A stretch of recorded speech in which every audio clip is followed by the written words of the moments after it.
Hello, and welcome to today's episode. Have you ever found yourself struggling to follow a conversation in English? Do you ever wish you could speak more confidently and understand more easily? If so, you're in exactly the right place. In this episode, we'll help you improve your listening and speaking skills by sharing real-life stories and examples. Listening to real-life situations is one of the very best ways to improve your English. Why? Because as you hear how people naturally speak, with all the pauses, casual phrases, and everyday vocabulary, you'll start to pick up new words, common expressions, and sentence patterns that can help you communicate more effectively. And there's an added benefit. Listening carefully also helps your writing skills. You'll begin to notice how sentences are formed, how ideas are linked, and how to structure your own thoughts more clearly. Let me share a personal story to show you how this works in action. Just last week, I was chatting with a friend at a coffee shop. We were talking about our plans for the weekend. She asked me, "So, what are you doing this Saturday?" I answered, "I'm meeting some friends for lunch, and afterward, we're going to watch a movie. What about you?" That simple, everyday exchange was a perfect chance to practice using future tenses naturally and to learn how to keep a conversation moving smoothly. These kinds of ordinary talks are truly great building blocks for your language skills. So, as you listen to today's episode, I encourage you to think about how you might use similar phrases and expressions in your own life. How would you answer those questions if someone asked you?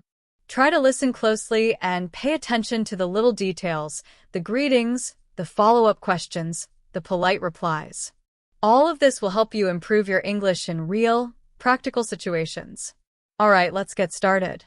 Now, let's dive into another example from my daily life. A few days ago, I was at the grocery store. While I was picking out some apples, another shopper turned to me and asked, "Excuse me, do you know where the milk is?" I replied, "Yes, it's in the refrigerated section, right near the yogurt." This short, friendly interaction reminded me how often we use simple directions and polite language in our daily conversations. Here's a question for you. If someone asked you for help in a store, how would you respond? Think about the phrases you might use, like "it's over there," or "I think you'll find it in aisle 3." Practicing these small exchanges can really make you feel more confident when speaking. Let's imagine a slightly different situation now. Last week, I had to call a friend to confirm a meeting time. I started the call by saying, "Hi, I just wanted to check. Are we still meeting at 3 p.m. tomorrow?" My friend responded, "Yes, 3 p.m. works perfectly for me. Thanks for checking." This type of conversation is so common in daily life, and learning how to confirm plans politely is an essential skill. Think about your own daily routine. How often do you need to ask someone a question or clarify something? These moments are golden opportunities to practice your English. For example, if you're at work and need help, you could say, "Can you explain this to me?" Or, "I just need a little more clarification on this task." Phrases like these are easy to remember and incredibly useful. Listening to how people phrase their sentences, the tone they use, and the way they respond can give you a much deeper understanding of how English works in real life. Let me share one more real-life story to inspire you. A few days ago, I went to a cafe to grab a coffee.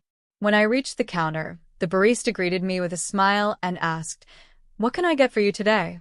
I said, "I'd like a medium latte, please." While I was waiting, I overheard a conversation at the next table where someone was talking about their recent vacation. They used expressions like, "It was absolutely breathtaking," and "We ended up staying longer than planned." Just by listening in, I picked up some vivid, natural language that I could use later. Remember, every conversation around you is a chance to learn. You don't always have to be the one speaking, sometimes just tuning in can teach you a lot. The more you immerse yourself in real English as it's really spoken, the more comfortable and capable you'll become. So keep listening, keep noticing, and keep practicing. Thanks for joining me today, and happy learning. The barista greeted me with a cheerful, "Good morning. What can I get for you today?" I replied, "Good morning. Can I have a cappuccino, please?" She then asked, Would you like it with regular milk or almond milk? I said, almond milk, please. Thank you. This simple, pleasant exchange not only made my morning brighter, but also reminded me how important polite, everyday expressions are in English. Using phrases like please and thank you, and responding clearly to questions helps interactions feel smooth and friendly. Now, here's a question for you to think about. How would you place an order at a cafe? Imagine you're standing at the counter right now. What would you say if the barista asked, anything else? You might respond with, no, that's all for now, thank you. Or, yes, I'll also have a muffin, please. Practicing these small, common phrases helps you prepare for real-life situations so that when the moment comes, you feel ready and confident. Let's move on to another common scenario. Introducing yourself to someone new. Last month, I attended a small gathering where I didn't know many people. When I met someone, I said, hi, I'm Alex. Nice to meet you. The person replied, nice to meet you too, Alex. I'm Sarah.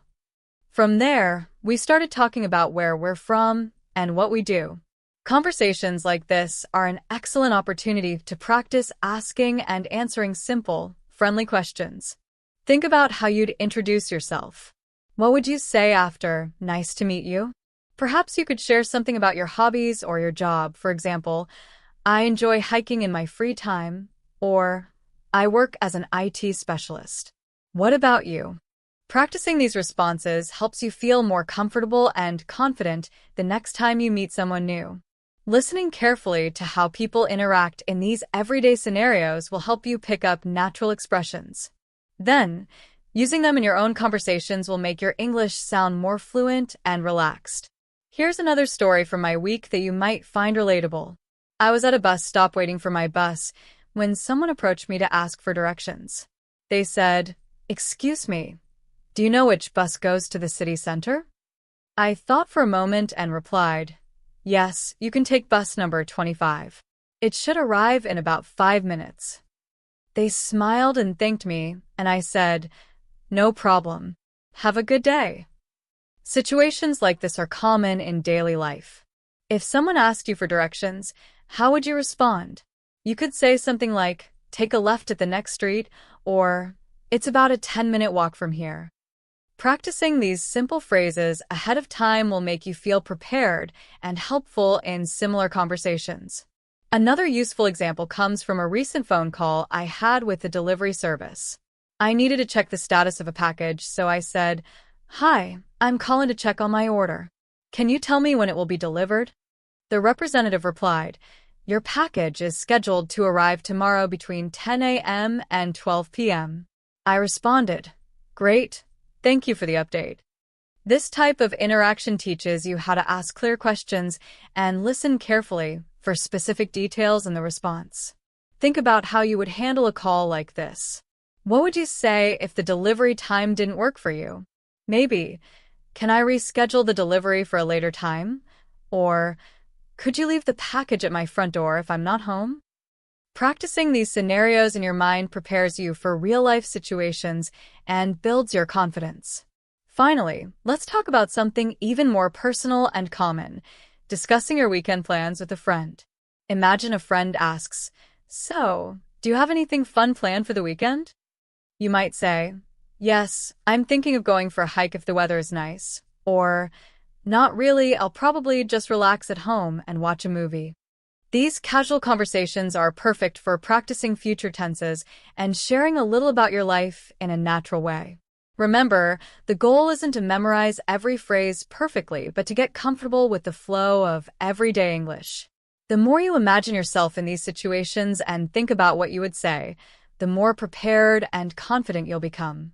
Keep listening, keep practicing, and soon these conversations will feel like a natural part of your day. Just last Saturday, a friend called me and asked, so, what are you up to this weekend? I replied, I'm planning to go hiking on Sunday. What about you? They said, I'm thinking of staying home and catching up on some reading. It was a short but friendly exchange that allowed us to connect and share a little about our lives. Think about this. If a friend asked you about your weekend, what would you say? Would you talk about your hobbies like gardening or painting? Maybe you'd mention some chores you need to do, or perhaps a short trip you're planning. Practicing these small conversations in your mind helps you express yourself more naturally and confidently when the moment arrives.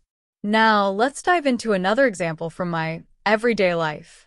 A couple of days ago, I had to visit a doctor for a routine checkup. When I walked into the clinic, the receptionist greeted me and said, "Good afternoon. Do you have an appointment?" I replied, "Yes, I have an appointment at 3 p.m. with Dr. Harris." She then asked, "Can I see your ID and insurance card, please?" I handed them over and said, "Here you go. Thank you." This kind of interaction teaches us how to handle more formal conversations in a calm and polite manner. If you were in this situation, how would you respond? Perhaps you'd say, "Yes, I have an appointment at 2 p.m." Or, "I don't have an appointment, but is there any availability today?" Thinking about these possibilities and practicing the phrases quietly to yourself will make such real-life situations feel much easier and less stressful. Let me share a fun, simple moment I had at the park last week. I was sitting on a bench, enjoying the sun, when someone jogging by stopped and asked, "Excuse me, do you know what time it is?"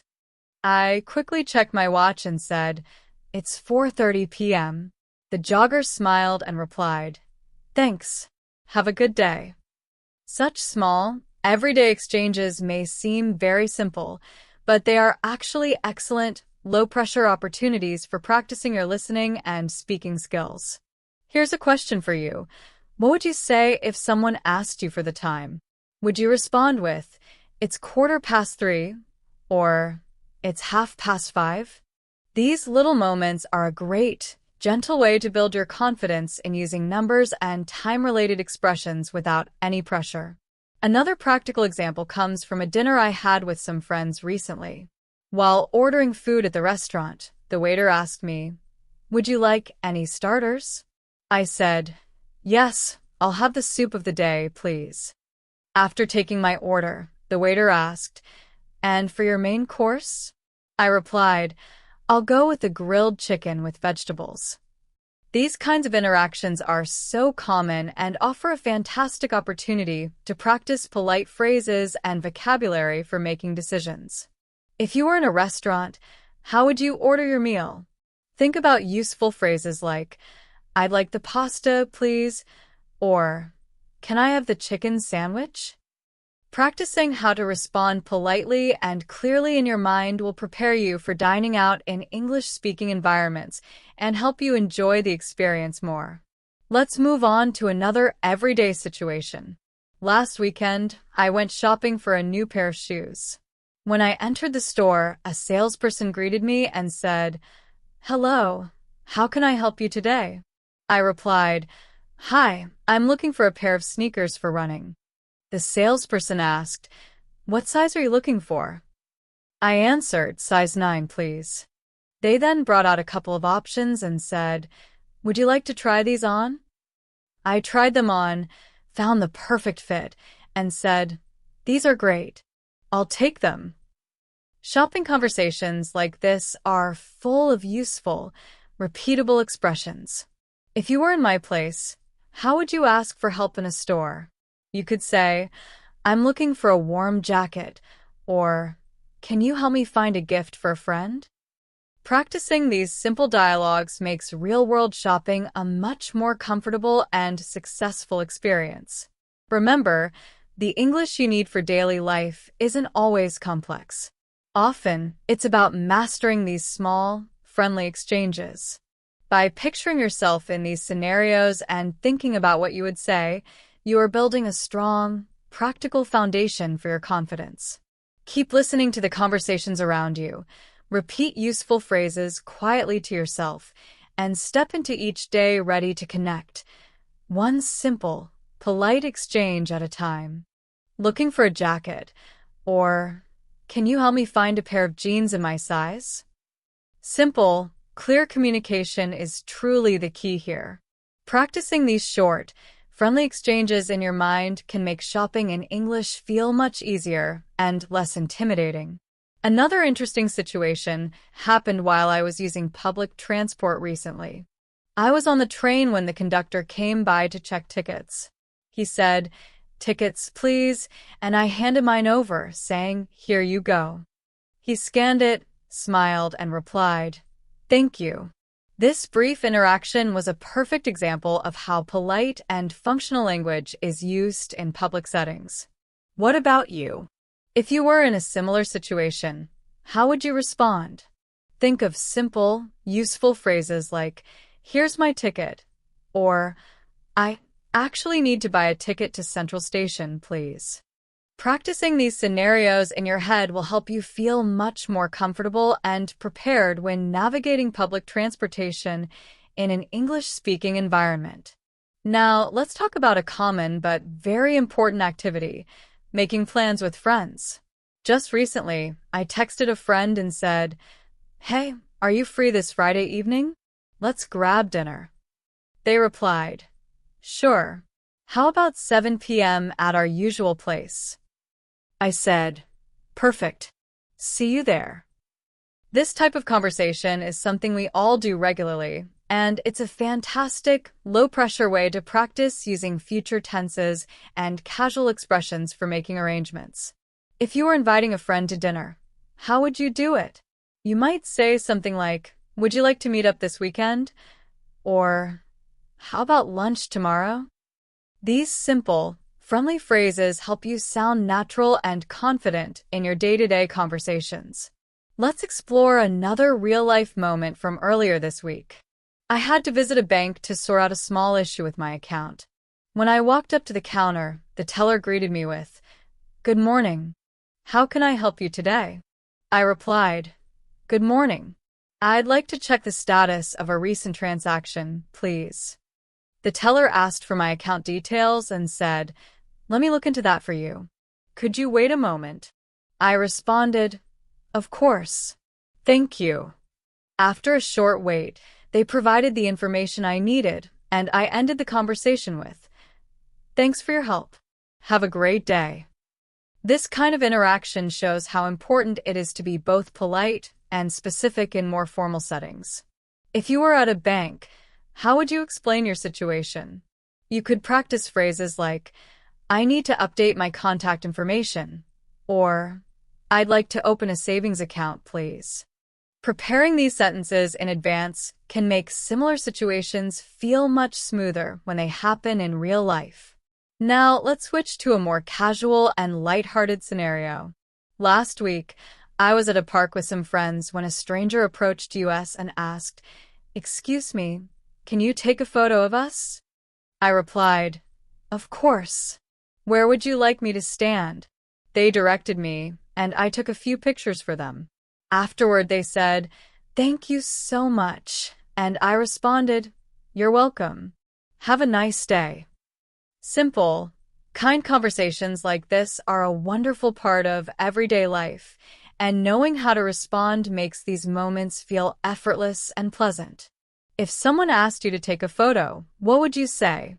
Think of friendly responses like, "Sure, no problem," or "I'd be happy to help." These small, positive exchanges are great opportunities to practice your English and make a simple, warm connection with others. Another helpful example comes from a phone call I received just yesterday. A colleague called to ask for some advice on a project. They said, "Hi, can I get your opinion on something?" I replied, "Of course, what's on your mind?" They explained the situation, and I listened carefully before offering my suggestions. This kind of professional yet friendly talk is very common. Practicing how to ask for and give advice using phrases like, "I'd value your thoughts on this," or "What do you think we should do next?" can build your confidence in work or study environments. Remember, English is not just about complex grammar or long essays. Often, it's about these everyday interactions, the short, polite exchanges that help us navigate the world and connect with people. By imagining yourself in these situations and thinking about the simple phrases you would use, you are building a strong, practical foundation for your confidence. Keep listening, keep repeating phrases quietly to yourself, and step into each day ready to communicate with kindness and clarity. You're doing great. At the end of the call, my colleague said, "Thanks for your help," and I responded, "Anytime. Let me know if you need anything else." If you were on a call like this, how would you respond? You could say something like, "Sure, I'd be happy to help," or "I think that's a good approach. Let me know how it goes." Practicing how to give advice, share your opinion, or simply offer support will help you feel more confident in both personal and professional situations. Let's take another example from my daily routine. Yesterday, I had to go to the post office to send a package. As I stood in line, the clerk behind the counter smiled and asked, "What kind of service would you like for your package today?" I said, "I'd like to send it express, please." She then asked, "Do you need insurance for this?" I responded, "No, thank you. Just the standard service will do." After weighing the package and completing the paperwork, she said, "That will be $15. Is that all right?" I nodded, paid, and said, "Thank you very much." This exchange is a great example of how specific and polite communication works in a transactional, everyday setting. If you were in the same situation, how would you respond? You might need to say, "I'd like to send this internationally, please," or "How much will it cost to send this overnight?" Practicing these phrases in your mind before you go can help you handle similar real-life situations with ease and confidence. Here's another simple scenario from a recent experience. I was meeting a friend for coffee, and we had to decide where to sit. I said, "Do you want to sit by the window, or is the booth better?" They replied, "Let's sit in the booth. It's more comfortable." I agreed, and we both settled in. After a few minutes, I said, "I'm so glad we decided to meet today. How's everything going with you?" They responded, "Everything's good, just busy with work."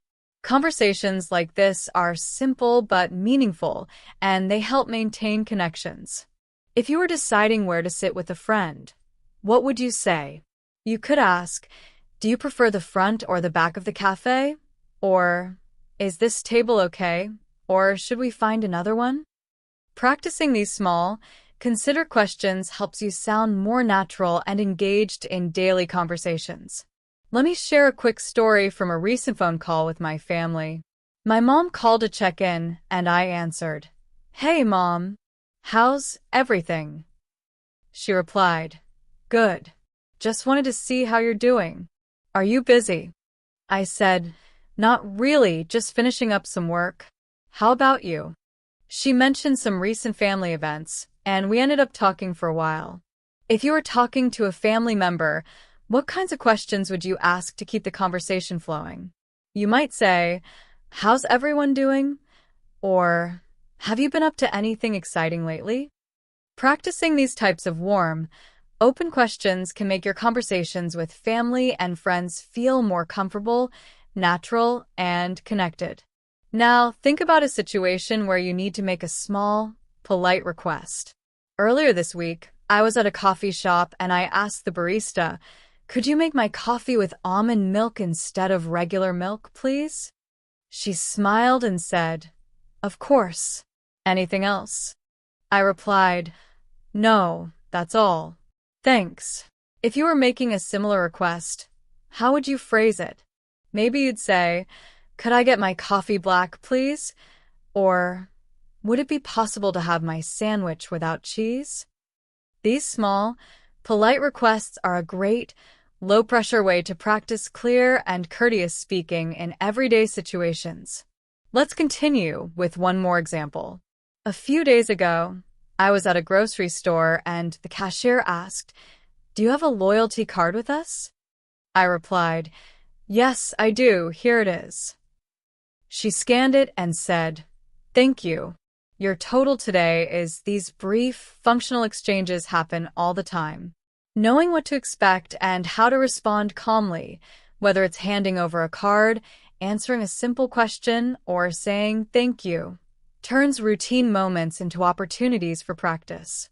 Remember, confidence in English isn't built overnight. It grows slowly through these small, repeated interactions.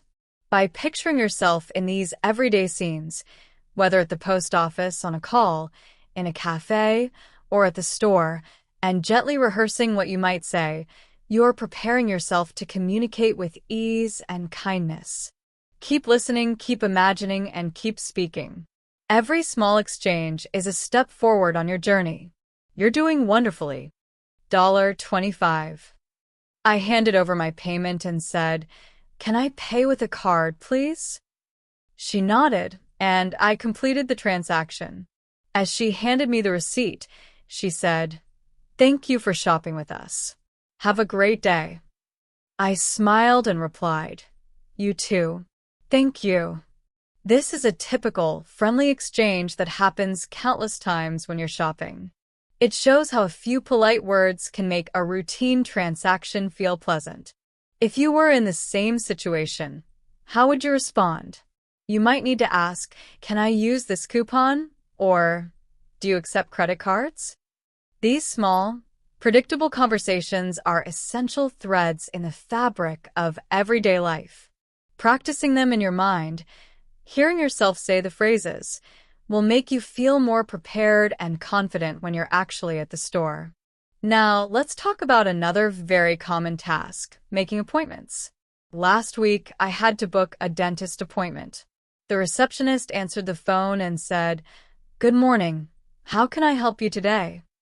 I said, "Hi, I'd like to schedule a cleaning appointment for next week, please." She asked, "What day works best for you?" I replied, "Tuesday afternoon would be perfect." She confirmed, "Great, I've booked you for Tuesday at 2 p.m. We'll see you then." I ended the call with, "Thank you so much. See you on Tuesday." Scheduling appointments like this is something we all do regularly. If you are booking an appointment, you could practice saying, "Can I book an appointment for next Monday?" Or, "I need to reschedule my meeting for tomorrow, please." Knowing how to handle this type of conversation politely and clearly will help you feel much more at ease when managing appointments in English. Here's another familiar situation, dining at a restaurant. Last Friday, I was at a restaurant and the waiter asked, "Would you like still or sparkling water?" I thought for a moment and said, "I'll have still water, please." Then the waiter asked, "Would you like any appetizers to start?" I replied, "Yes, I'll take the bruschetta. Thank you." Once we were ready to order our main course, I said, "I'll have the grilled salmon, please," and my friend ordered the pasta. How about you? If you were ordering in a restaurant, what would you say? You might choose phrases like, "I'd like the soup of the day," or, "Could I have the vegetarian dish, please?" These are helpful, standard phrases to practice. Having them ready will make your dining experience more enjoyable and smooth, allowing you to focus on the company and the meal. Let me share a small but helpful story about catching a train. A few days ago, I was running late. As I rushed to the train station, I asked a conductor, "Is this the train to downtown?" They quickly replied, "Yes, it is, but you'll need to hurry. It leaves in 2 minutes." I thanked them and ran to catch it. In fast-paced situations like this, being able to ask quick, direct questions and understand clear answers is incredibly important. If you were in a rush at a station, what would you need to say? Maybe, "Is this the right platform for the city center?" Or, "What time does the next train leave?" Being able to ask simple questions like these helps you navigate transportation systems more easily and with less stress. Here's another example from my day yesterday. I was at the gym and the trainer asked, "Are you ready for today's workout?" I replied, "Yes, I'm excited." She then said, "Great, we'll start with some stretches." After the warm-up, She guided me through different exercises and gently corrected my form. I thanked her afterward and said, "That was a tough workout, but I feel great." When you're in a fitness or exercise setting, it's common to hear and use phrases like, "Let's start with some stretches," or "How many sets should I do?" These types of short conversations are helpful for staying motivated, understanding instructions, and feeling like part of the activity. If you were at the gym, how would you respond or ask for help? You might say, "Can you show me how to do this exercise correctly?" Or, "How long do I need to hold this position?" Practicing these kinds of practical questions empowers you to participate fully and safely. Remember, every one of these situations, whether shopping, scheduling, ordering, traveling, or exercising, is built on a foundation of simple, clear, and polite communication. You don't need complicated sentences. Often, just knowing a handful of key phrases for each context is enough to get by wonderfully. By quietly rehearsing these scenarios in your mind, you are not just learning words, you are preparing yourself to move through the world with greater confidence and ease. Each small exchange you practice is a step toward making English a natural and helpful part of your daily life. Keep going, you're building your skills beautifully, one conversation at a time. Practicing these simple phrases can truly boost your confidence in these everyday situations. It's all about building a small collection of reliable sentences you can use without hesitation. Let's move on to a different, very common setting, the cafe. The other day, I was at a cafe with a friend, and we were deciding what to order. I turned to the server and asked, "What do you recommend here?" The server smiled and said, "Our cappuccinos are very popular, and the croissants are freshly baked this morning." I replied, "That sounds perfect. I'll have a cappuccino and a croissant, please." My friend chose a latte and a muffin. After we had ordered, the server asked, "Will that be all for today?" We both said, "Yes, thank you." When ordering food and drinks, you'll often hear helpful questions like, "What would you like to drink?" Or, "Do you want anything else with that?" These are simple, friendly phrases that make the transaction smooth and pleasant. If you were at a cafe, how would you place your order? You might say something like, "I'll have a coffee to go, please," or, "Can I get a sandwich with no mayo?" Rehearsing these small exchanges in your mind before you go can help you feel more confident and relaxed when you're actually there. Now, here's a scenario from a recent professional conversation I had with a colleague at work. I needed a document and asked, "Can you send me the report by the end of the day, please?" They responded, "Yes, of course. I'll email it to you before 5 p.m. Later in the afternoon, they followed up with a message, "I've just sent you the report. Let me know if you need anything else." I replied, "Thanks so much. I'll take a look at it now." In professional environments, clear and polite requests like this are very common. If you needed to ask a colleague for something, what would you say? You might use phrases like, "Could you send me the updated version of this document when you have a moment?" Or, "Can you let me know when the meeting is scheduled to start?" Practicing these kinds of professional phrases helps you communicate effectively and courteously in an English-speaking workplace. Let me tell you about a small, kind interaction I had while volunteering last weekend. I was helping set up for an event when a fellow volunteer came over and asked, "Do you need any help with that?" I smiled and said, "Yes, actually. Could you please hand me the scissors?" They handed them over and I said, "Thanks a lot." A little later, they checked in again. "Do you need anything else?" I replied, "Not right now, but I'll let you know if I do. Thank you." In volunteering or community situations, people often use helpful, cooperative language like, "Do you need help with that?" Or, "Can I assist with something?" These are wonderful phrases to practice. If you were volunteering, how would you offer to help? You could say, "Can I help with the decorations?" Or, "Do you need a hand setting up the chairs?" These small acts of communication create a supportive and friendly environment for everyone. Earlier this week, I had to handle a small issue with my phone service, so I called customer support. The representative answered, "Thank you for calling. How can I assist you today?" I explained my problem clearly.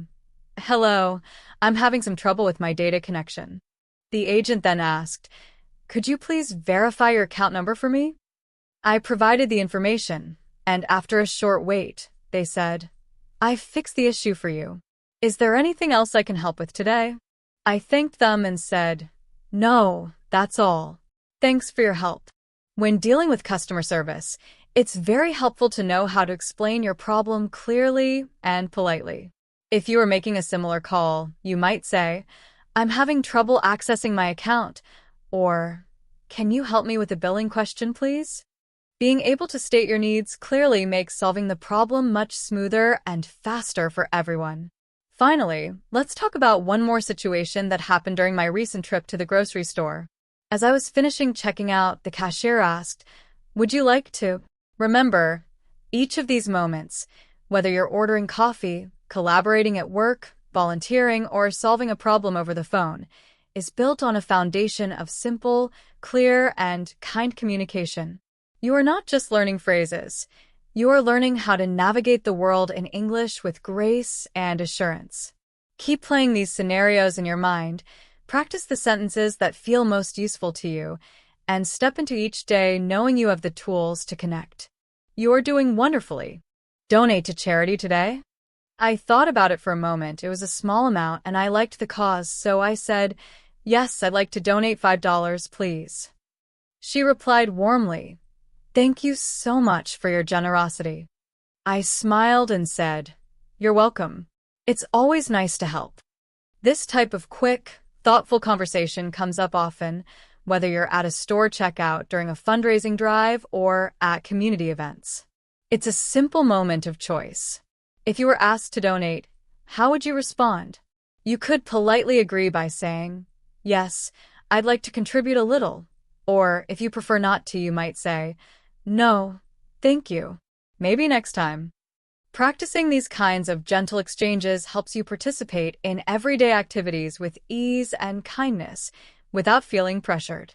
Speaking of donations and community involvement, I recently attended a local event where one of the volunteers approached me and asked, "Would you like to sign up to help with our next event?"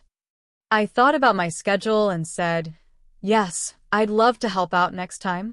They handed me a sign-up sheet and asked for my contact details. After I filled it out, they thanked me, saying, "Thanks for your support. We'll be in touch soon." When volunteering or getting involved, it's helpful to know how to respond to invitations like, "Would you like to join us?" Or, "Can you help us set up?" These are simple, welcoming phrases that open the door to connection. How would you respond in a similar situation? Maybe you'd say, "I'd love to help. What do you need?" Or, "I can't this time, but I'd be happy to next time. Please keep me in mind." Knowing what to say makes it easier to be part of your community. Let me share another calm, everyday example from a recent visit to a local bookstore. I was quietly browsing the shelves when a friendly store assistant approached and asked, "Can I help you find something today?" I replied, "Yes, please. I'm looking for a novel by author's name." She smiled and said, "I think we have a few of their books. Let me show you where they are." After a quick search, she handed me the book and asked, "Here you go. Is there anything else I can help you with?" I said, "No, that's all. Thank you very much." If you were in a bookstore or any shop and needed help, what might you say? You could ask, "Do you have any books by this author?" Or, "Could you recommend a good mystery novel?" These are helpful, polite phrases to practice. They make your shopping experience more enjoyable and help you navigate the store confidently, knowing you can ask for what you need. Now, let's go back to a very common moment, ordering a coffee.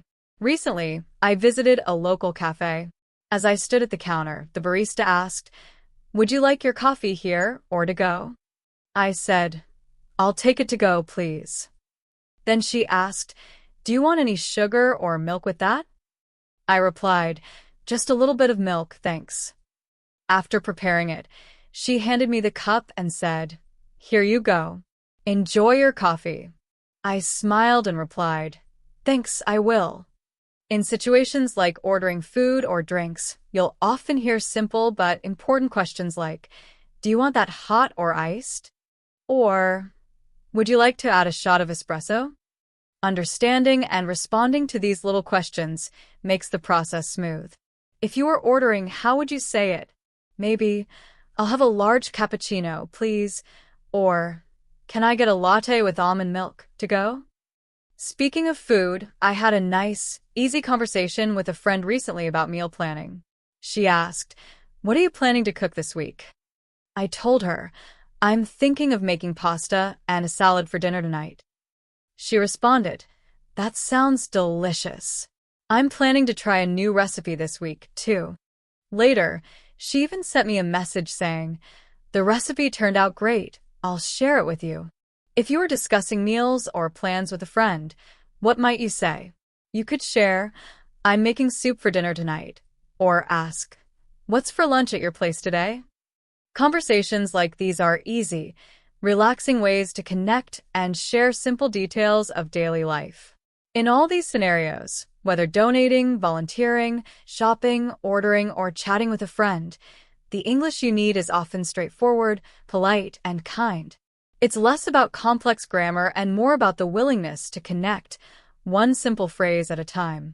By imagining yourself in these situations and gently practicing what you might say, you are building a toolkit for real life. Remember, every small exchange you navigate successfully adds to your confidence. Keep listening, keep repeating phrases that feel useful, and step into each day ready to engage with the world around you. You're doing beautifully. Yes, these everyday conversations are not only important, they also give you a wonderful, practical chance to practice vocabulary related to food, cooking, health, and so much more. It's in these small moments that language truly comes to life. Let's talk about another common situation I encountered just last week, a visit to the doctor's office. When I arrived, the nurse kindly asked, what seems to be the problem today? I explained clearly, I've been feeling a little tired and I have a sore throat. She wrote it down and said, okay, let's start by taking your temperature and blood pressure. After checking everything, she told me, you'll need to wait just a little while for the doctor. He'll be with you shortly. When visiting a doctor, you might hear questions like, how are you feeling today? Or where does it hurt? It's important to be able to express yourself simply and honestly. If you were at a doctor's appointment, how would you explain your symptoms? You might say, I have a headache, or I've been feeling nauseous, or even my back has been aching. Practicing how to describe how you feel is a very useful and comforting skill. Now, let's talk about a recent errand I had. A trip to the post office. I went to mail a package and the clerk asked, do you want to send this via regular mail or express service? I replied, I'd like to send it express, please. She then asked, do you want to insure the package? I said, yes, please. Insure it for $100. After completing the transaction, she handed me the receipt and said, your package will arrive in 2 to 3 days. Have a great day. I thanked her and replied, you too. Sending packages is a common situation where you'll use practical phrases like, how much does it cost to send this? Or, can I get a tracking number? If you were at the post office, you might need to ask, can I send this internationally? Or, what are your shipping options? It's very useful to practice these questions so you feel prepared when you need to use postal services. Let's switch gears to something more social. Last weekend, I attended a friend's birthday party. As I walked in, she greeted me with, hi, I'm so glad you could make it. I smiled and said, thanks for inviting me. Happy birthday. She introduced me to some of her friends, and we had a great time chatting. At one point, I asked another guest, how do you know name of the birthday person? They replied, we met through work a few years ago. At social gatherings like parties, you'll often hear friendly questions like, how do you know the host? Or, what do you do for work? These are simple, natural ways to start a conversation. If you were at a party, how would you introduce yourself or ask a question? You could say, "Where are you from originally?" Or, "What kind of music do you like?" These types of light, informal conversations are perfect for practicing English in a relaxed and enjoyable setting. Finally, let me share about a chance I had last week to catch up with an old friend over lunch. We started by asking each other, "So, what have you been up to lately?" I told her, "I've been really busy with work, but I'm trying to find more time for myself." She shared, "I've been traveling a lot for work, and it's been exhausting but exciting too." We spent the rest of the lunch talking about our careers and our plans for the future.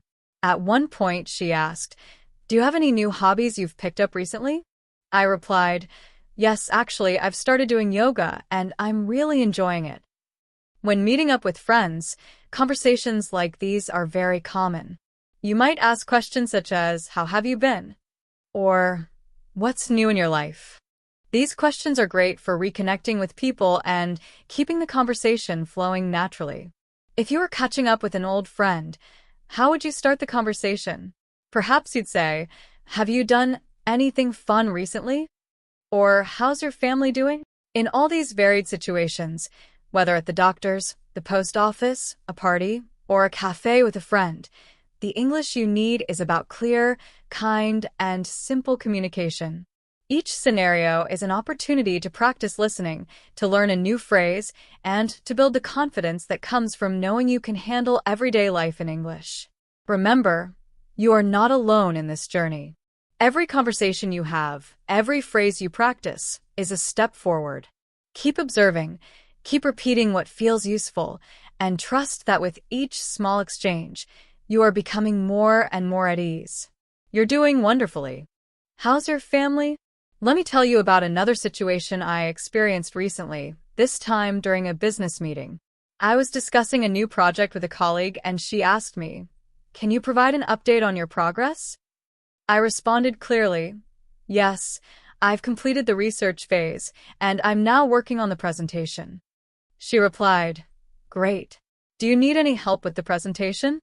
I said, "Yes, actually, I could use some feedback on the slides." At work, you'll often be asked for updates with questions like, "How's the project going?" Or, "Can you give me a status report?" Being able to explain your progress simply and confidently is an essential skill in professional settings. If you were in a meeting, how would you respond to questions like these? Maybe you'd say, "I'm almost done with the project," or, "I'm still waiting for some information, but I'll update you as soon as I have it." Practicing these kinds of responses helps you communicate effectively at work. Here's an example from a recent visit to the library. I walked up to the librarian and asked, "Do you have any books on history?" She smiled and said, "Yes, we have a great selection." "What specific period are you interested in?" I replied, "I'm looking for books on ancient civilizations." She pointed me to a section and said, "These books right here should be perfect for you."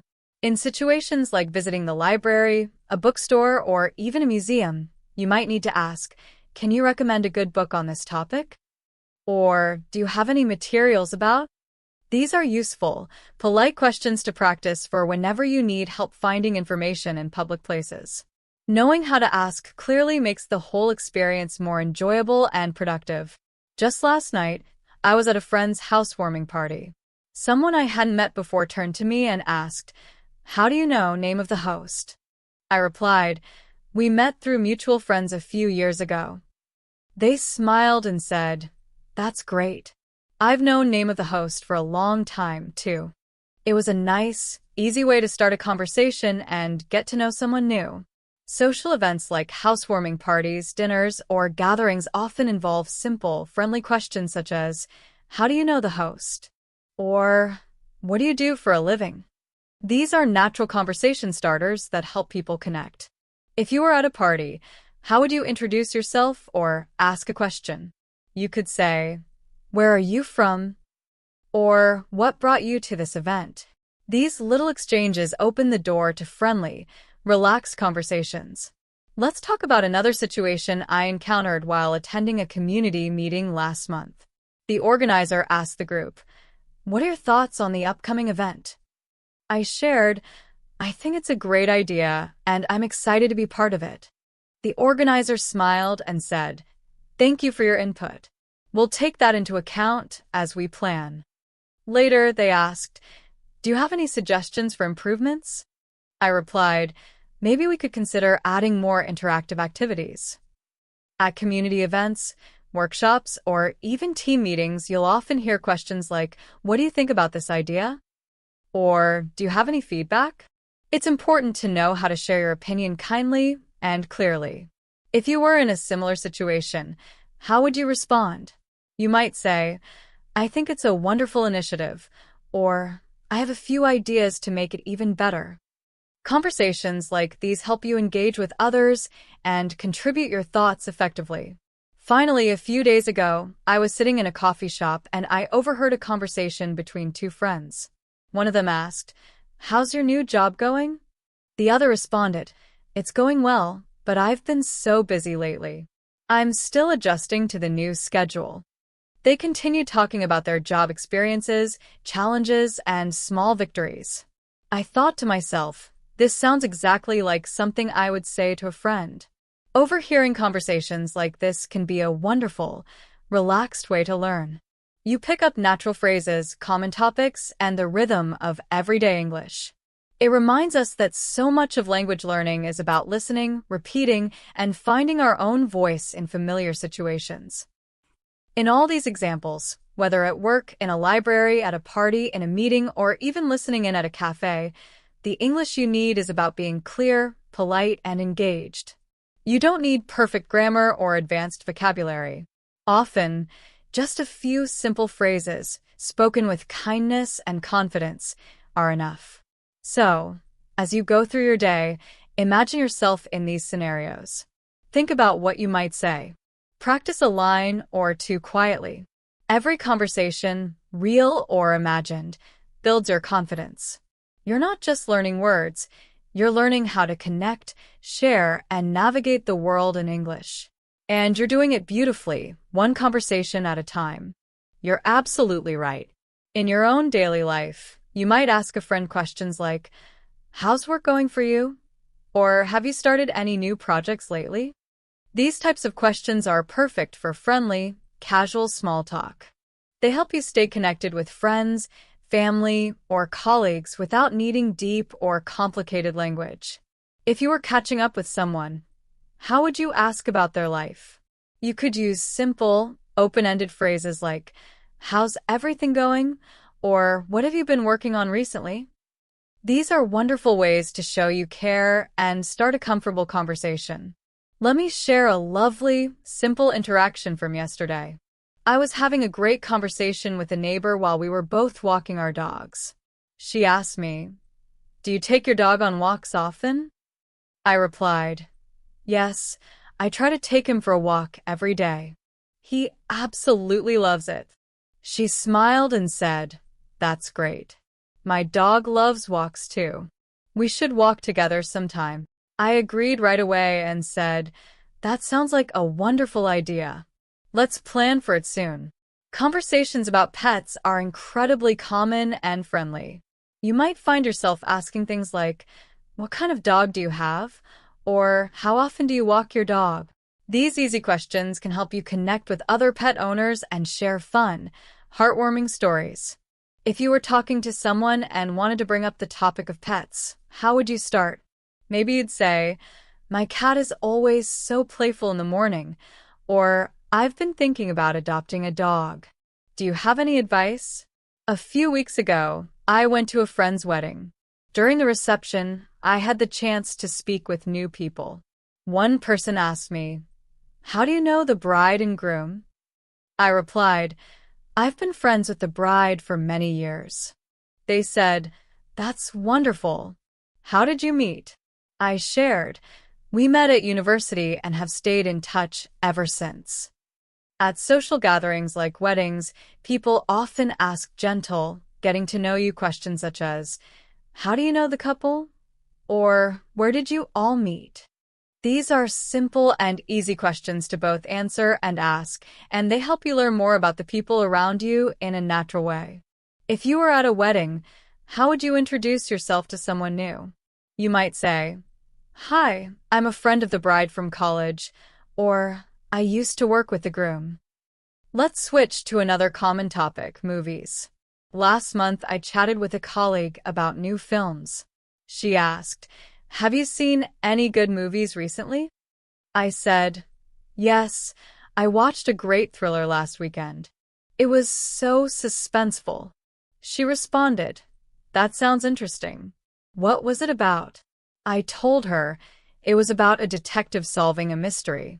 There were so many plot twists. I couldn't predict the ending. She said, "I love movies like that. I'll definitely check it out." Talking about movies, books, or TV shows is a fantastic and common conversation starter. You can ask, "What's your favorite movie?" Or, "Have you watched any good films lately?" If you were discussing movies with a friend, how would you share your thoughts? Perhaps you'd say, "I really love action movies," or "I'm really into comedies right now." These conversations are a fun, low-pressure way to practice discussing your interests and hobbies. Finally, here's an example from the gym a few days ago. A fellow gym-goer asked me, "How long have you been coming to this gym?" I replied, "I've been coming for about 6 months now. How about you?" He said, "I just started last week. I'm still getting used to all the machines." I shared my own experience to make him feel more comfortable. It took me a while to figure out the equipment, too. But once you get the hang of it, it becomes easy. Conversations at the gym, in a park, or in any shared activity space can include simple questions like, "What kind of workout do you usually do?" Or, "How long have you been training?" These are good, neutral questions to ask if you're looking to connect with someone who shares a similar interest or goal. If you were at the gym, how would you ask about someone's routine in a friendly way? Maybe you'd say, "Do you have any favorite exercises?" Or, "Are you working towards any fitness goals right now?" Remember, all these situations, catching up, talking about pets, celebrating at a wedding, discussing movies, or chatting at the gym, are built on the same foundation: simple, curious, and kind communication. You don't need to be an expert. You just need a few phrases and the willingness to connect. Every time you imagine yourself in one of these conversations, you are preparing for real life. Keep listening, keep practicing those simple questions, and trust that you have everything you need to engage with the world around you. You're doing wonderfully. Tips. Or how do you stay motivated to work out? Let me tell you about a pleasant conversation I had recently with a friend about our upcoming vacation plans. She asked me, "Where are you planning to go this summer?" I said, "I'm thinking of visiting a beach destination. I really just want to relax by the ocean for a week." She replied, "That sounds amazing. I've been to a beach resort before. It was so peaceful and calming." We continued talking about different travel destinations and even ended up making tentative plans to visit a new city together next year. Conversations about vacations are always fun and exciting. They open up a world of daydreams and shared experiences. You might ask simple questions like, "Where is your dream vacation?" Or, "Do you prefer relaxing vacations or adventurous ones?" If you were talking to someone about travel, how would you ask? Maybe you'd say, "What's your favorite vacation spot you've ever been to?" Or, "What's the most memorable trip you've taken?" These conversations are a perfect, joyful way to practice talking about leisure, preferences, and future plans. Then, just last weekend, I had the chance to attend a family gathering. I started a chat with my cousin by asking, "So, what have you been up to lately?" She replied, "I've been really busy with work, but I'm also excited because I'm planning a big event soon." I asked, "That sounds interesting. What kind of event?" She explained, "It's a charity event to raise funds for a local community center." I told her, "That's awesome. I'm sure it will be a big success." Conversations at family gatherings often begin with these warm, Open questions like, "How's everything going?" or "What's new with you?" They are a wonderful, natural way to check in with loved ones and share what's happening in your lives. If you were talking to a family member, how would you begin? Maybe you'd say, "Have you been doing anything fun lately?" Or "What's new with the kids?" A few days ago, a colleague and I were chatting about our weekend plans. She asked me, "So, what are you doing this weekend?" I replied, "I'm planning to relax at home and finally catch up on some reading." She said, "That sounds really nice. I'm going hiking with my friends on Saturday." We both shared our simple plans, and it was a great, easy way to get to know each other a little better. Weekend plans are a very popular and safe topic of conversation, especially when catching up with a colleague or an acquaintance. You can ask, "What are your plans for the weekend?" Or, "Do you have anything fun planned for Saturday?" If you are having this conversation, how would you share your own plans? Maybe you'd say, "I'm going to watch a new movie," or "I'm meeting up with some old friends for coffee." Let me share a quick moment from a recent trip to a coffee shop. I overheard a customer say, "I'd like a latte, please," and the barista responded, "Sure. Would you like that hot or iced?" It's a very simple interaction, but it's a perfect example of how everyday English works in real life. Clear, polite, and direct. If you were ordering coffee, you might hear phrases like, "What can I get for you today?" Or, "Would you like anything to eat with that?" Practicing these common exchanges in your mind can make you feel much more comfortable when you're actually at the counter. If you are ordering your favorite drink, how would you ask for it? Perhaps you'd say, "Can I have a cappuccino, please?" Or, "I'll take an iced tea, please." Finally, just the other day, I had a lovely, slow conversation with my neighbor about gardening. She asked, "How are your plants doing?" I said, "They're doing great. I recently planted some new flowers, and they're already blooming beautifully." She responded, "That's wonderful. I've been thinking about starting a small vegetable garden myself." We talked for a while about sunlight, soil, and the simple satisfaction of watching things grow. In all these scenarios, from dreaming of vacations to chatting with family, planning weekends, ordering coffee, or talking about gardens, the English you need is about sharing a small piece of your world and showing interest in another person's. There is no pressure to be perfect. There is only the opportunity to connect, one simple question and one simple answer at a time. So, as you listen to the world around you, remember that you are gathering all the phrases you need. Picture yourself in these conversations. Practice a line or two in the quiet of your mind. Each time you do, you are building a bridge to real, meaningful, and confident communication. You are learning the language of everyday life, and you are doing it beautifully. Keep going. It was really interesting to hear her ideas and share our own little tips. Gardening is another one of those wonderful, calm topics that often comes up in casual conversations. It's about growth, care, and the simple beauty of nature. You might ask someone, "Do you have a garden?" Or, "What kind of plants do you grow?" These questions are perfect for talking about hobbies and interests in a relaxed way. If you were discussing gardening with a friend or neighbor, how would you bring it up? You could share something simple from your own experience, like, "I love growing tomatoes in my garden every summer," or, "I'm thinking of planting some roses this year. Do you have any tips?" It's an easy way to start a pleasant, low-pressure chat. Yesterday, I was at the park with my dog, enjoying the fresh air.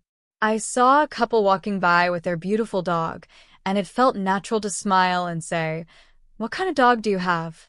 They said, "We have a golden retriever. She's really friendly." I told them, "I have a Labrador. They're known for being such great companions, aren't they?" From there, we shared a few funny stories about our dog's habits and laughed together. It was a lovely, spontaneous connection. If you are meeting someone at a park or in your neighborhood, you could ask, "What breed is your dog?" Or, "How old is your puppy?" These are great, simple ways to connect with fellow pet owners and talk about a shared interest. If you were at the park with your own pet, how would you strike up a friendly conversation? Maybe you'd say, My dog loves playing fetch. Does yours? Or, it's such a perfect day for the park, isn't it? Switching scenes, the other day I was sitting in a cafe, quietly enjoying my coffee, when I overheard a simple, useful interaction. A customer at the next table asked the waiter, "What's the special of the day?" The waiter replied warmly, "Today's special is a grilled chicken sandwich with a side of fries." The customer smiled and said, "That sounds delicious. I'll have that, please." It's a brief exchange, but it's one you might encounter in any restaurant or cafe. When you're in such a place, you'll often hear helpful questions like, "What would you like to drink?" Or, "Can I take your order?" These are some of the most common and useful phrases for everyday situations. If you were at a cafe, how would you place your order? You might say, "I'll have a coffee and a blueberry muffin, please," or "Can I get the soup of the day?" Practicing these sentences in your mind makes the actual moment feel familiar and easy. Last week, I had a classic, everyday conversation with a friend about the weather. I asked, "Have you noticed how hot it's been lately?" She said, "Yes, it's been really warm. I think it's going to rain tomorrow, though." I replied, "I hope it does. My garden plants could really use a good drink." We talked about the weather for a little while, a conversation as old as time, but a perfect, universal starter. Talking about the weather is one of the most common and gentle forms of small talk. You can ask, "What's the weather like where you are?" Or simply observe, "Is it sunny today?" If you were discussing the weather with someone, how would you talk about it? Maybe you'd say, "It's freezing outside today. I had to wear my heaviest coat." Or, "I love these sunny days. They make me feel so energetic." These simple topics are wonderful tools for building a quick, friendly connection with almost anyone. Just last weekend, I was at a family barbecue. My aunt came over and asked, "So, how's your new apartment?" I replied, "It's great. I've finally gotten everything organized, and it's starting to feel like home." She smiled and said, "I'm so happy for you.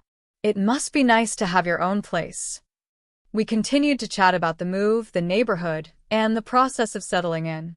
Conversations about your living situation are very common, especially when catching up with family or friends you haven't seen in a while.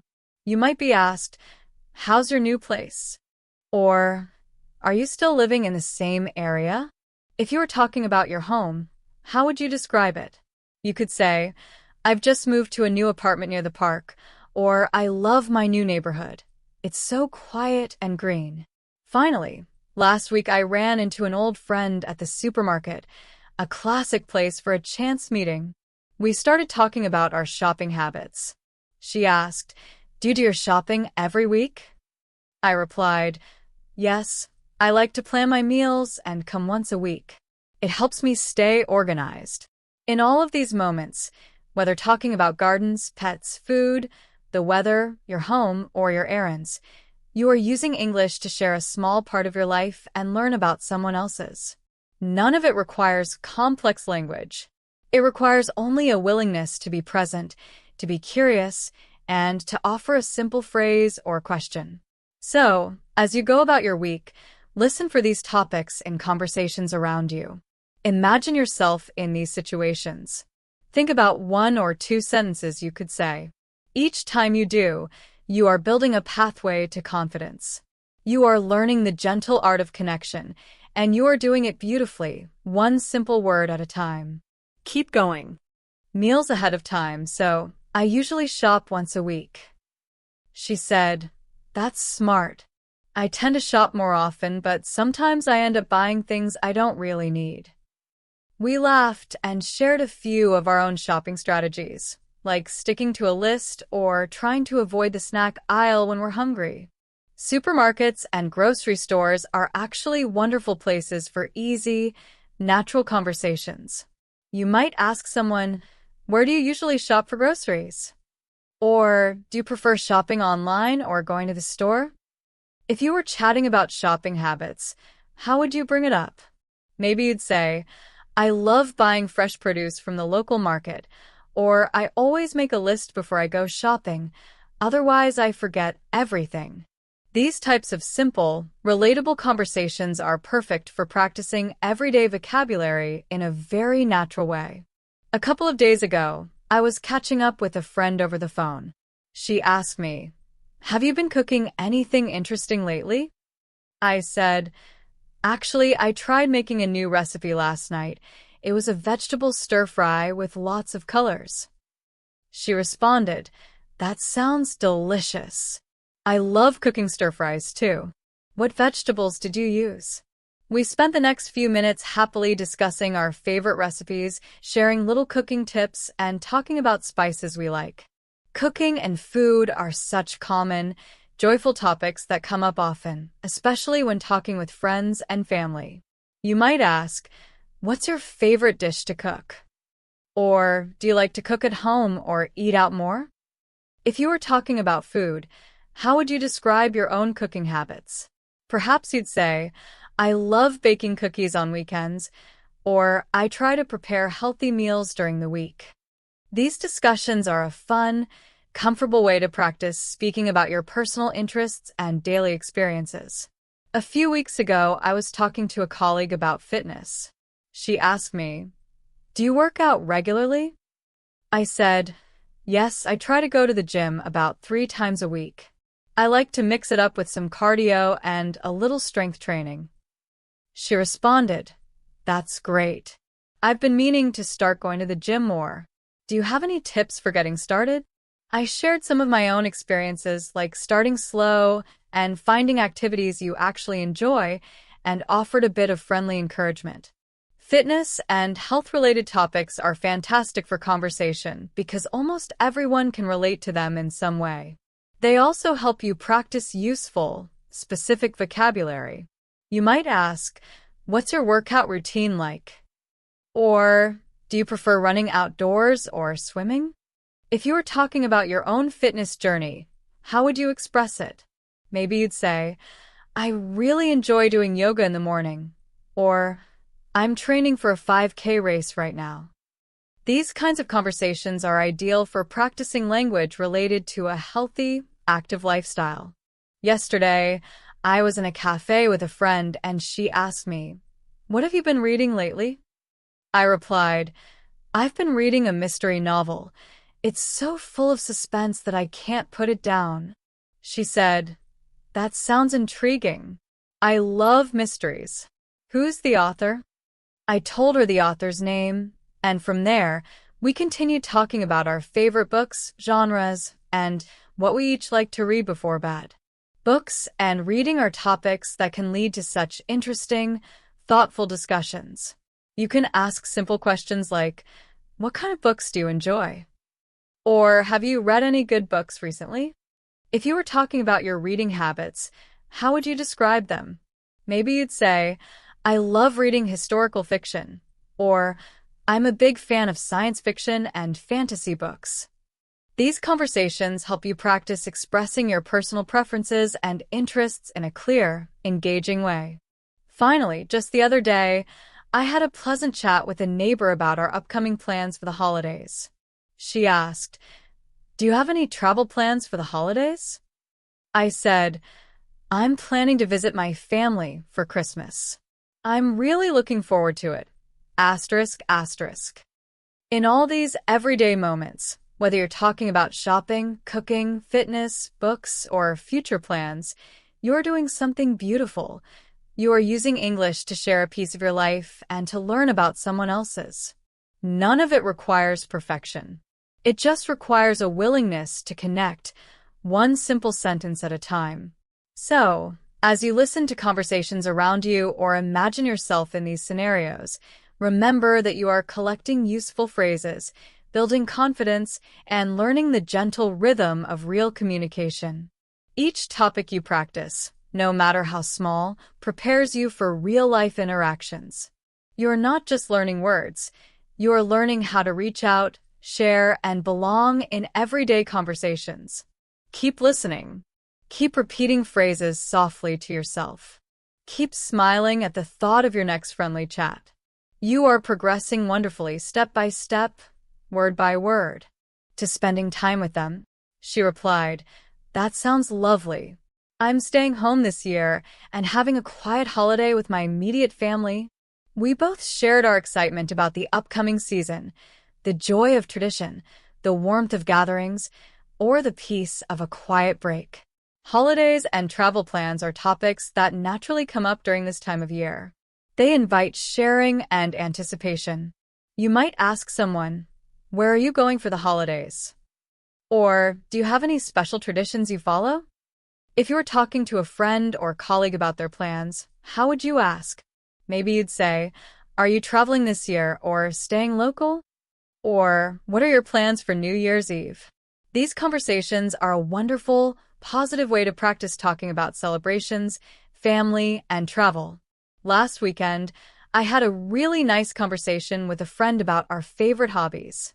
She asked me, "What do you like to do in your free time?" I replied, "I enjoy painting. It helps me relax and feel creative." She said, "That's awesome. I like to play the guitar in my free time. I find it really therapeutic." We spent a while talking about our hobbies, how we learn them, and why they bring us joy. Talking about hobbies is a perfect, low-pressure way to practice English and learn more about someone's personality. You can ask simple questions like, "What do you like to do for fun?" Or, "Do you have any hobbies?" If you were discussing your own hobbies, how would you describe them? Perhaps you'd say, "I enjoy reading science fiction novels," or "I love hiking in the mountains on weekends." These types of conversations are a great, enjoyable way to practice speaking about your personal interests and the things that make you happy. A few days ago, I met a friend at a cafe, and our conversation naturally turned to food. She asked, "Do you have a favorite place to eat around here?" I said, "Yes, there's a small Italian restaurant I love. They make the best homemade pasta." She smiled and said, "That sounds delicious. I'm a big fan of Italian food, too." We continued talking about different cuisines we enjoy, from Japanese sushi to Mexican tacos. Food and restaurants are always reliable and enjoyable conversation starters. You can ask, "Where's your favorite place to eat in the city?" Or, "Do you prefer cooking at home or dining out?" If you were talking about restaurants and food preferences, how would you express yours? Maybe you'd say, "I really love spicy Thai food," or "I enjoy trying new, trendy restaurants with friends." These discussions help you practice vocabulary related to food, taste, and dining experiences in a fun, relatable way. Recently, I was talking to a friend about our morning routines. She asked, "What do you usually do in the morning to start your day?" I replied, "I like to start with a cup of coffee and some light stretching. It helps me wake up and feel energized." She said, "That sounds like a good way to begin. I usually go for a quick walk outside before breakfast." We shared a few tips for a productive morning, and it was interesting to compare our different approaches. Morning routines are a common and practical topic of conversation, especially with people who are interested in wellness and productivity. You might ask, "What time do you usually wake up?" Or, "How do you get your day started on the right foot?" If you were discussing your own routine, how would you describe it? You could say, "I like to meditate for 10 minutes in the morning," or "I always start with a healthy breakfast like oatmeal or fruit." Finally, just last weekend, I had a meaningful conversation with a colleague about career goals. He asked me, "What's your main goal for the next few years?" I said, "I'm focusing on improving my technical skills and hoping to take on more leadership responsibilities at work." He responded, "That's a great plan. I'm working towards a promotion in my department, so I'm taking some additional courses right now." We discussed our career paths, exchanged ideas, and encouraged each other. Talking about goals, whether personal or professional, is a fantastic way to use English for meaningful connection. It allows you to practice talking about the future, your ambitions, and your plans. You can ask, "Where do you see yourself in 5 years?" Or, "What are you currently working towards?" If you were sharing your own goals, how would you phrase it? Maybe you'd say, "I'm aiming to improve my public speaking skills," or "My goal is to find a better balance between work and my personal life." In every one of these conversations, From holiday plans and hobbies to food, daily routines, and future dreams, you are using English as a tool for real human connection. The language doesn't need to be flawless. It just needs to be clear and kind. Each topic is simply a door waiting to be opened, inviting you to share a little about yourself and learn about others. So, as you think about your own life, consider how you might talk about these everyday subjects. Picture the words you could use. Each imagined dialogue, each softly practiced phrase, is building your confidence and preparing you for real moments of connection. You are learning the language of daily life, and you are doing it with grace and curiosity. Keep going. Your journey is unfolding beautifully. Of course, here is the passage rewritten to be simple, detailed, and encouraging, continuing in the same supportive style. Advice on professional growth. Career goals are something many people think about and discuss with colleagues or mentors. It's a way to share hopes and encourage each other. You might ask someone, "What's your dream job?" Or, "Where do you see yourself in 5 years?" If you were talking about your own career goals, how would you describe them? Maybe you'd say, "I want to start my own business one day," or "I'm aiming for a leadership position in my field." These types of conversations help you practice discussing your professional aspirations in a clear and confident way. Just last night, I was having a lovely chat with a friend about our travel dreams. She asked me, "If you could visit anywhere in the world, where would you go?" I replied, "I'd love to visit Japan. I've always been so fascinated by its culture, history, and food." She said, "That sounds amazing. I've always dreamed of going to Italy for the art, the food, and the beautiful countryside." We talked for a while about our dream destinations and even made a playful list of places we'd love to explore together someday. Talking about travel is another fantastic way to practice English. It involves describing places, cultures, and personal dreams. You might ask, "Where do you want to go on your next vacation?" Or, "Have you traveled anywhere interesting recently?" If you were sharing your own travel dreams, how would you say it? Maybe you'd say, "I want to visit Paris someday to see the Eiffel Tower," or "I've always wanted to go to Australia and see the Great Barrier Reef." These conversations are full of positive and exciting vocabulary. A couple of days ago, I was talking to a friend about technology. She asked me, "Have you tried any new gadgets lately?" I said, "Yes, I just got a new smartwatch and I'm really enjoying it. It helps me track my daily steps and reminds me to stay active." She replied, "That sounds really useful. I'm thinking of getting a tablet to make reading books and articles easier." We exchanged thoughts on how different gadgets make our daily lives a bit more convenient.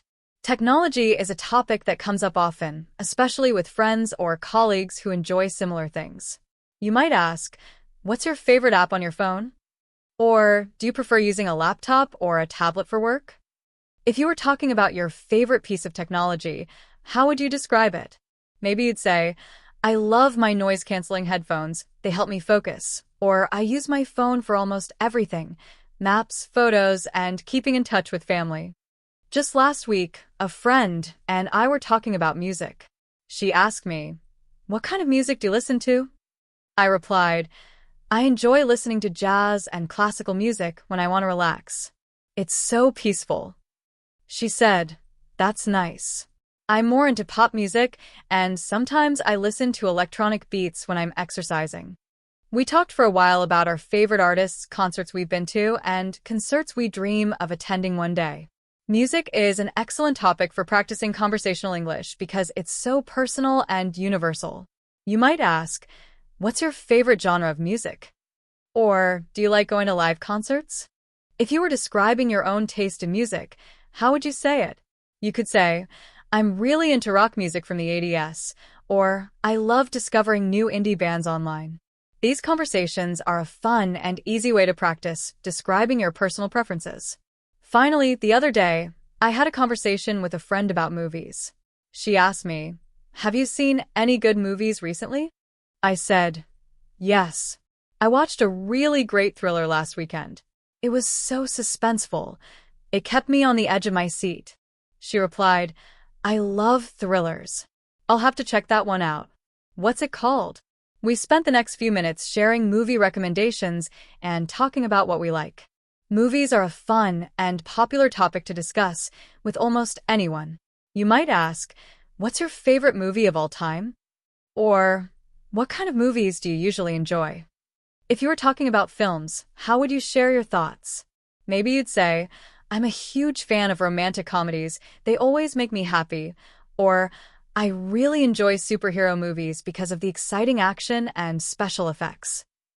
In all these conversations about careers, travel dreams, technology, music, or movies, you're doing something wonderful. You are using English to explore interests, share enthusiasms, and connect with others on a personal level.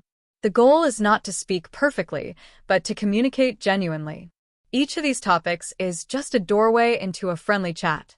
So, as you think about your own career goals, your dream destinations, your favorite gadget, song, or film, remember that you already have the words to talk about them. Practice a sentence or two in your mind. Imagine sharing them with a friend. Every time you do, you build the confidence to have these real, enjoyable conversations. You are learning the language of connection, and you are doing it beautifully.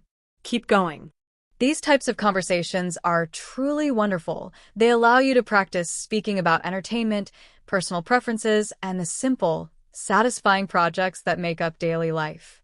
Just a few days ago, I was visiting a friend at his house, and we started talking about home improvement projects. He asked me, have you done any renovations at home recently? I said, yes, actually. I spent last weekend repainting my living room. It was a bigger project than I expected, but I'm so happy with how it looks now. It feels fresh and bright. He replied, that's awesome. I'm planning to install some new shelves in my bedroom this weekend. I need more space for my books. We ended up sharing ideas, exchanging simple tips, and talking about the tools we like to use.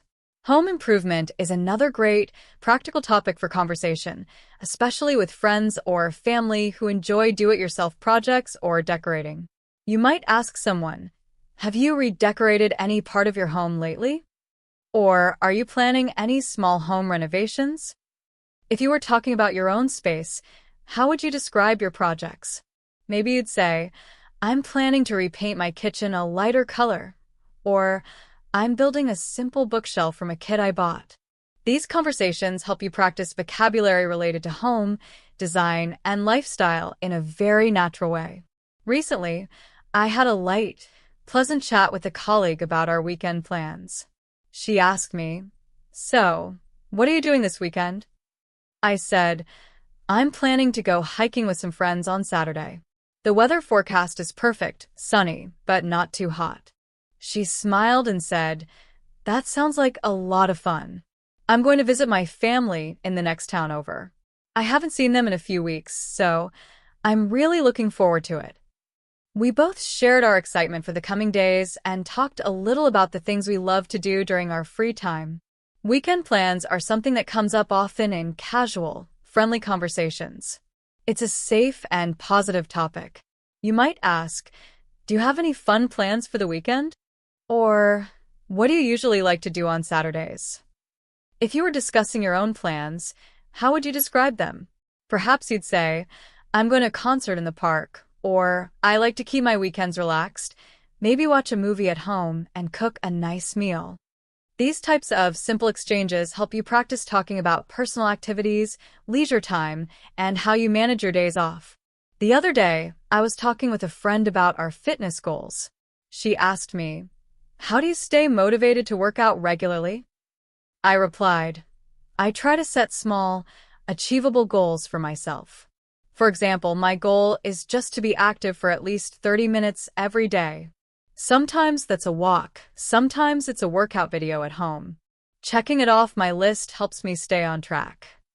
She said, that's a great idea.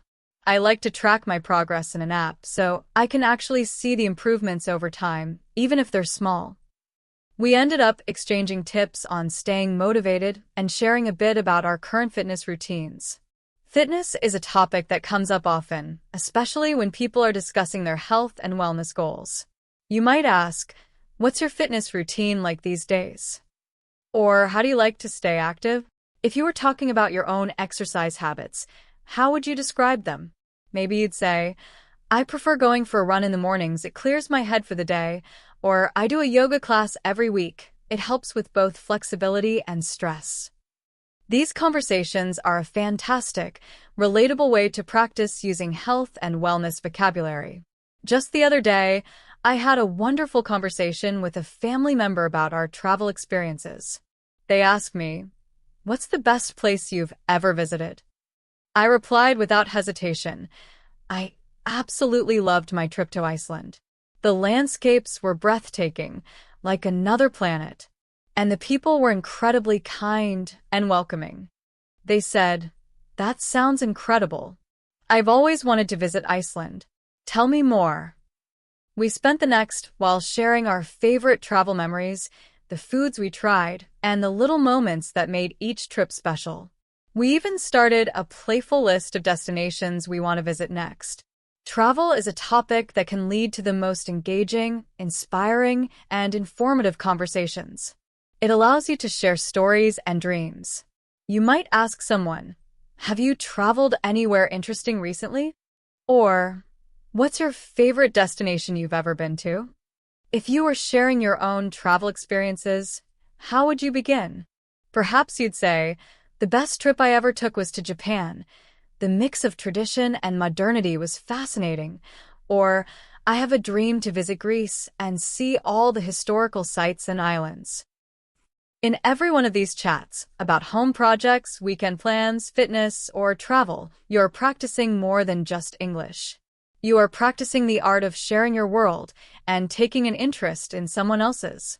The words you use become bridges to connection. Remember, there is no perfect way to have these conversations. There is only your way, your experiences, and your genuine curiosity. Keep listening, keep imagining yourself in these dialogues, and keep adding your own details. You are building your confidence beautifully, one friendly topic at a time. Of course. Here is the passage rewritten to be simple, detailed, and encouraging, perfect for an English learner looking to build confidence through everyday topics. Dream vacation destination is such a wonderful way to start a chat. If you were discussing your travel experiences with someone, how would you share them? Maybe you'd say something simple and true, like, "I've been to Paris twice, and I fall in love with it more each time." Or, "My dream is to explore the beautiful beaches of Thailand one day." These conversations are ideal for practicing descriptive language. You can talk about what you saw, how a place felt, or what you hope to experience. They turn simple words into vivid stories and shared dreams. A few days ago, I was talking with a friend about how we unwind. She asked me, "Do you have any hobbies that help you relax after a long day?" I said, "I really love gardening. Getting my hands in the soil and taking care of plants is so calming. It helps me feel grounded after a busy day." She replied, "That's wonderful. I enjoy painting in my free time. For me, it's a great way to express creativity without any pressure." We talked for a while about our different hobbies and how they help us recharge our energy and quiet our minds. Hobbies are a fantastic, safe topic for casual conversations because they reveal a little about who we are. You might ask someone, "What do you like to do in your free time?" Or, "Do you have any hobbies you're really passionate about?" If you were discussing your own hobbies, how would you describe them? Perhaps you'd say, "I like to cook new recipes in my free time. It's like a fun experiment." Or, "I enjoy playing basketball with friends on the weekends." These kinds of exchanges are great for practicing vocabulary related to your personal interests and activities that bring you joy. Just last week, I was discussing work habits with a colleague. He asked me, "How do you manage your workload when things get really busy?" I replied, "I try to stay organized by making a simple list of my tasks and then prioritizing the most important ones. Checking things off helps me stay focused and feel less overwhelmed." He said, "That sounds like a good strategy. I usually break my big projects into smaller, easier tasks. It makes everything feel more manageable." We shared a few productivity tips and talked about how we handle stress during busy seasons. Talking about work and productivity is common in professional settings, but it can be useful in many conversations. You might ask, how do you stay organized with your tasks? Or, what's your strategy for meeting tight deadlines? If you were discussing your own work habits, how would you describe them? Maybe you'd say, I use a simple app on my phone to track my tasks. Or, I like to plan my day the night before so I can start fresh in the morning. These conversations are really useful for practicing language related to work, organization, and personal management. The other day, I had a light-hearted conversation with a friend about entertainment. She asked, "What show are you watching right now?" I replied, "I'm watching a really gripping crime drama series. It's full of exciting twists, and I'm always trying to guess what happens next." She said, "That sounds interesting. I've been binge-watching a light comedy series. It's so funny, and it's the perfect way to relax." We talked for a while about our favorite episodes, characters we love, and shows we'd recommend to each other. TV shows, movies, and books are such common and enjoyable topics of conversation. They offer a great, low-pressure opportunity to practice speaking about entertainment and expressing your opinions. You might ask, what's your favorite TV series of all time? Or do you prefer watching movies or TV shows? If you were talking about your preferences, how would you describe them? You could say, I love historical dramas because they teach me something new, or I'm a big fan of science fiction series. I love imagining different futures. Finally, just the other day, I was talking to a family member about the upcoming season. She asked me, do you have any exciting plans for the summer? I said, I'm thinking of going on a road trip with some close friends. We plan to visit a few national parks and do lots of hiking.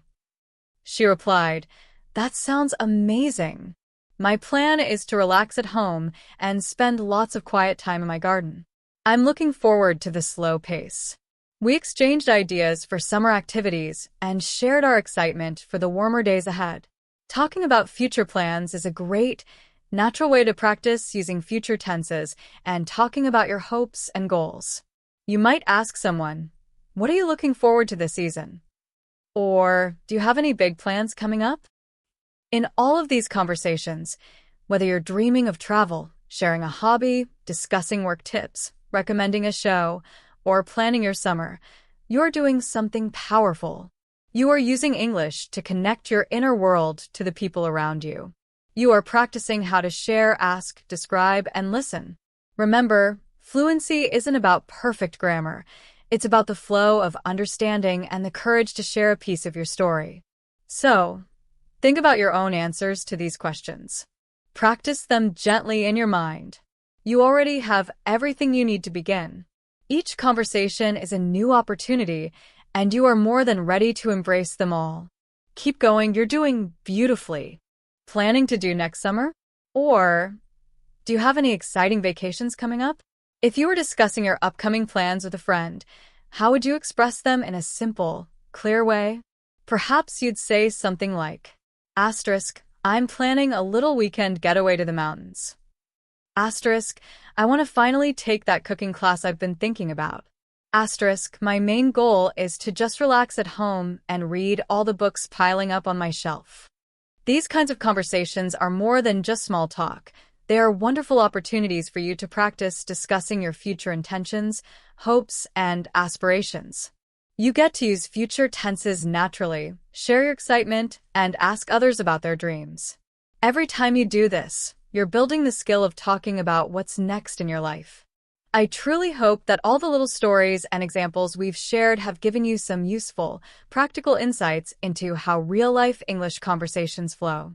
From ordering coffee to discussing career goals, each topic is a building block. By actively thinking about and practicing these everyday topics, you're doing something incredibly powerful for your language skills. You are improving your listening skills because you'll start to recognize these common questions and phrases when others use them. Boosting your speaking skills by building a collection of responses you feel confident using. Building your overall confidence so that the next time you're in a shop, at a party, or on a call, you'll feel more prepared to engage. Remember, language learning is like exercise for your mind. The more you expose yourself to English in different, real-life contexts, the stronger and more natural your understanding and speaking will become. Listen to podcasts, watch shows, observe conversations around you, and imagine yourself in those situations. So, whether you're talking about your hobbies, your travel plans, your career goals, or what you did last weekend, try to gently use what you've explored today. Don't worry about perfection. Focus on connection. Let your conversations flow one simple sentence at a time. Keep listening. Keep practicing quietly in your mind. And most importantly, have fun with it. Let curiosity be your guide. Enjoy the process of discovering how to express your unique thoughts and experiences. You are on a beautiful journey, and every single word you practice is a step forward. You've got this.